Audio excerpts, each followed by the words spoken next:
Assalamualaikum warahmatullahi wabarakatuh. Nama saya Wan Muhammad Amin Aiman bin Manasif, nombor matrik 270087. Hari ini saya akan membentangkan game yang saya telah mainkan sebelum ini, iaitu Megapolis. Sebelum itu, mari kita lihat seluruh kawasan yang telah dibina oleh saya di dalam game ini.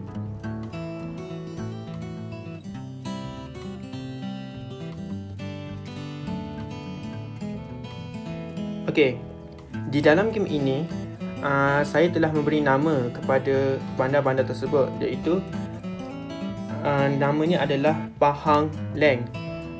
Nama ini dipilih kerana Pahang adalah salah satu negeri yang mempunyai keluasan tanah yang terbesar di Malaysia berbanding negeri-negeri lain. Jadi, pembinaan megapolis di kawasan tersebut adalah amat bersesuaian dengan tahap keluasan yang terdapat di negeri tersebut. Jadi, bagi penerangan seterusnya, pertama sekali saya ingin memberitahu bahawa natural resources, iaitu ataupun dipanggil sumber alam yang terdapat di kawasan tersebut adalah kayu balak, di mana seperti yang kita tahu, Pahang merupakan kawasan yang paling luas berbanding negeri-negeri lain dan terdapat hutan-hutan dan pokok-pokok besar di negeri tersebut yang boleh menjadikan sebagai sumber alam semula jadi. Pertama sekali saya akan menerangkan berkaitan dengan industri. Industri di Pahang Land telah diletakkan di bahagian hujung kawasan. Hal ini kerana disebabkan kawasan industri merupakan salah satu kawasan yang akan mengeluarkan bahan-bahan pencemaran, iaitu seperti pencemaran air, pencemaran udara dan juga pencemaran bunyi. Jadi, kawasan-kawasan ini telah dibina berhampiran dengan kawasan pentadbiran dan jauh daripada kawasan penduduk. Jadi, dalam sektor perindustrian ini telah menjalankan pelbagai aktiviti industri seperti pembuatan bahan perkhidmatan dan juga menjalankan perkhidmatan barangan seperti pembuatan perabot, kayu dan sebagainya. Seterusnya saya akan menceritakan berkaitan dengan pusat pentadbiran.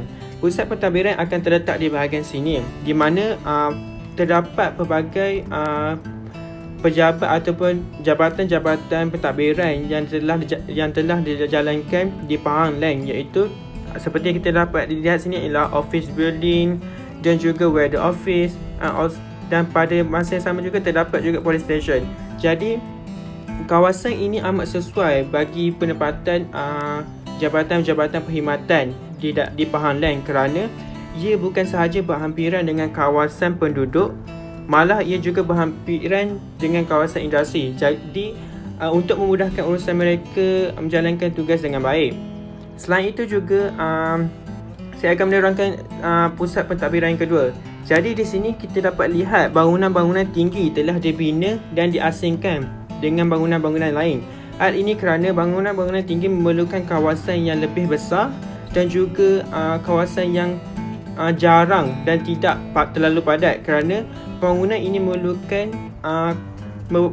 memerlukan pembinaan yang kukuh dan juga untuk mengelakkan berlakunya bencana alam dan sebagainya.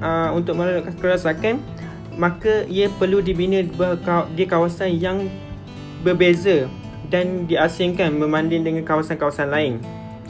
Selain itu, jika dapat dilihat di sini juga, di sini adalah merupakan kawasan penempatan ataupun penduduk, perumahan penduduk, di mana mungkin di sini dapat dilihat sedikit padat, tetapi pada dunia yang realiti,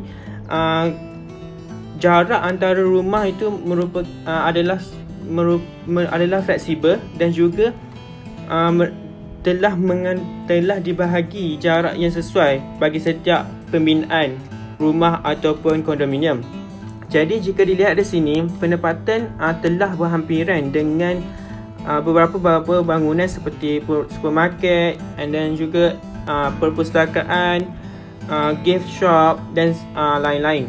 Ini kerana pembinaan supermarket dan juga gift shop, library adalah memudahkan urusan penduduk untuk pergi ke satu tempat untuk menjalankan aktiviti-aktiviti harian mereka. Sebagai contohnya, mereka ingin membeli barangan makanan dan sebagainya. So, mereka just pergi tempat yang dekat dan tidak perlu pergi ke kawasan yang lain yang akan menyebabkan kos yang tinggi dan akan memerlukan masa yang lebih lama lah. Jadi, di sini apabila pendapatan telah dibuat berdekatan dengan supermarket dan sebagainya, ia akan memudahkan urusan mereka untuk menjalankan aktiviti harian mereka dengan mudah dan menjimatkan masa.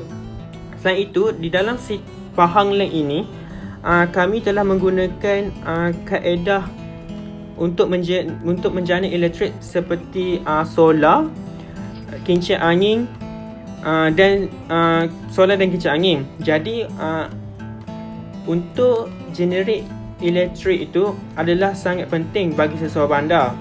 Di Pahang merupakan salah satu negeri yang terdapat di kawasan yang berhampiran dengan pantai.